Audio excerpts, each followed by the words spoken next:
Do you have anyone from an IIT or an IIM here? Anyone from IIT, IIM? One person confidently raising his hand. Where, sir? Which one? IIT Powai. Powai. Alright, cool. So basically, you are my parents' wet dream.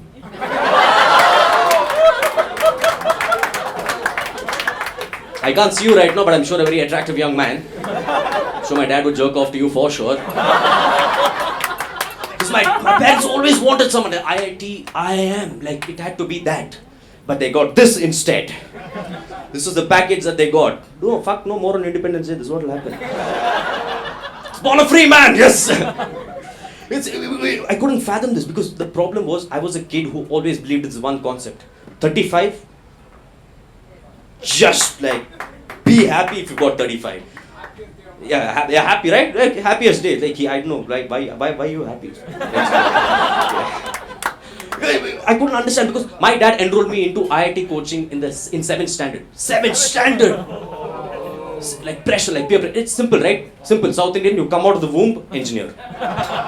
Jamaican comes out of the womb, starts running. So professionals already decided right there in the CSD canteen, but it's. So my dad enrolled me into coaching in 7th standard IIT coaching. Growing up, my favorite subject was book cricket.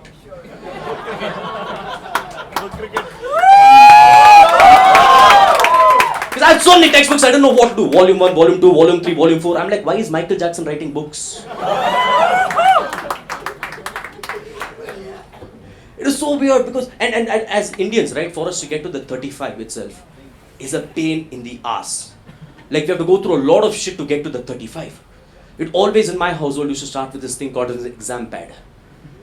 We had this exam pad in school, right? Even I had this exam pad. I always wanted a cool Spider-Man pad. But my parents, when you're 14, you don't have a chance for choice. I still don't. I stay with my parents. Live off their pension, but... So when you're 14, your parents make all the choices for you. So my mom said, no Spider-Man, let's get Hanuman. Because you have to equate education and God. It's a good feeling. It's a very good feeling. You feel nice about it. So we got the Hanuman pad home. And every time before every board exam, we used to have rituals called as a puja. We used to wake up at this godly hour of 4:01 a.m. Not 4:02 or 4 because that's Rav Kala.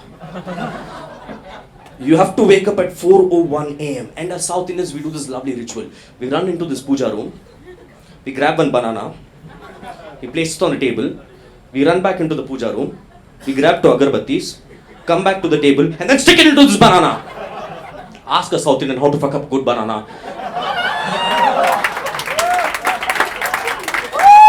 He will tell you. And the problem is because I come from a cheap family, right? Defense family. So after the agarbatti is like completely gone, it's fallen onto this banana, and then my mother will be like, that's your breakfast.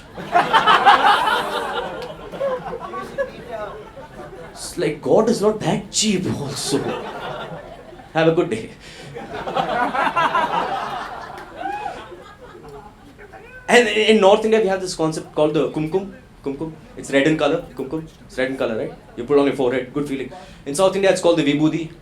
It's called the vibhuti, and it's white in color.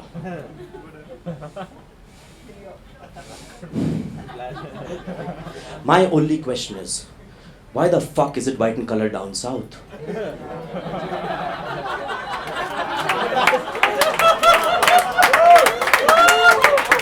So that it can be seen on my forehead. Where do you get education, God and racism at the same time? And they had this logic of wearing this vibhuti twice every day. Once after sunrise, once before sunset. Simple logic. Isko laga dala to exam jinga lala. Like fuck everything else, this is absolutely fine. And then once you're done with all the preparation at home, you have to go to the exam hall, right? You have to go to the exam hall. And the only way I could go to the exam hall is to sit behind my dad on the bike. And the first thing that we do as Indian students, once we sit behind our dad or mom on the bike, is to open our lovely bag, Liberty bag, take out this textbook and start revising. Because these bikes are equipped with this one thing called as rear view mirrors. There is one for the traffic behind, one for you. Because your dad is looking if you're revising or not. Even if it's a math question paper, you have to revise. Because you're like sanskar. You have to do it. But I blame the Indian infrastructure for my failures in life. Because every single time I'm revising, I'm on the first line, my dad is riding the bike, I'm on the first line, I'm like, okay, cool. Suddenly my dad goes over a pothole, I'm on the 7th line. And I'm like, no, this is out of syllabus. And this used to happen to me every single time. And then I reach the exam hall, and first thing that you hear once you reach the exam hall, some kid in the school has said, dude, the question paper has been leaked. And everyone runs to this guy, right? Everyone runs to this guy like that pimp in Kamatipura. Like everyone runs to him because they want a good thing. Everyone did. I never did. I was cool, calm and collected because I knew I had Vibhuti. And I went to this guy, and I always had this one friend in class, like you, sir, from IIT, who's always the biggest chutia in class. And always the guy who used to get the first rank in class, like teacher's pet as well as did all the shit in class. Even I had this friend. So every single time before entering the room, I had this lovely ritual. I used to enter with my right foot forward, energy from head to toe, pray to the 4 corners of the door, kick a rice ball, and then enter. I liked it. It was a good thing. And then once you enter the exam hall, right, just before that, this friend, he's going to come in stealth mode. Always, he's going to come in stealth mode. Tap you on your shoulder and ask you this one question that's going to baffle the fuck out of you. He's always going to come back, tap you on your shoulder, and you'll be like, yes. And he'll be like, Macha, studied,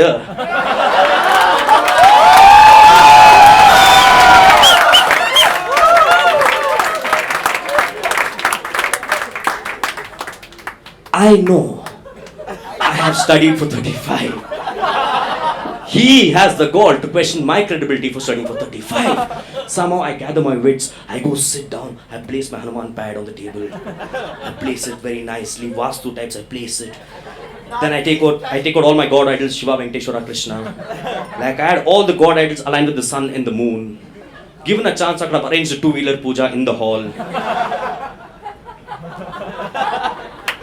And then you get the answer sheet, right? This is where it gets very interesting. You get the answer sheet, and the first thing that we do as Indians on this answer sheet is to write this fantastic thing called... All of you, just close your eyes and say together.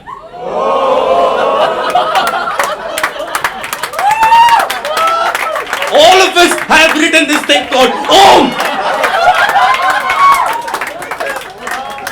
But there is a problem. I always have this dilemma. I've written Om. What if the examiner checking your answer sheet not a Hindu? Hashtag tolerance. So then I'm like, okay, fine, there's a solution to this as well. I should like calm down. So I was like, okay, fine, let's do this. I should write Om, exact posture like this. I should write Om, cross, half moon and a star. If the examiner is Parsi, I just have the Tower of Silence. Political too. So religious joke. And I used to be that kind of a kid, right, who's like, I'm done. Like 35, I know what I've written, I'm done with it. Like I don't want to spend any more time on this. I'm just done with this shit. So I just like sit there, play pen fight, badge fight, play with myself.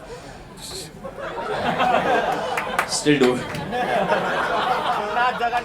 And you're done with the exam. You come out of the exam hall, right? You come out. All your friends are waiting for you like hyenas. Everyone's just standing there. And the first question they ask you is like, dude, how was it? How did it go? And you confidently look straight into their eye and tell them, dude, 95. But you know, there's a place deep down in your heart which will always say, 35. It's like when you have sex for the first time, all your friends are waiting for you, everyone's just waiting for you. And they ask you, dude, how did it go? How was it? And you look at them straight confidently in the eye, and you look at them and you tell them, dude, 3 hours. But deep down inside, there's a place in your heart which always says, 3 seconds.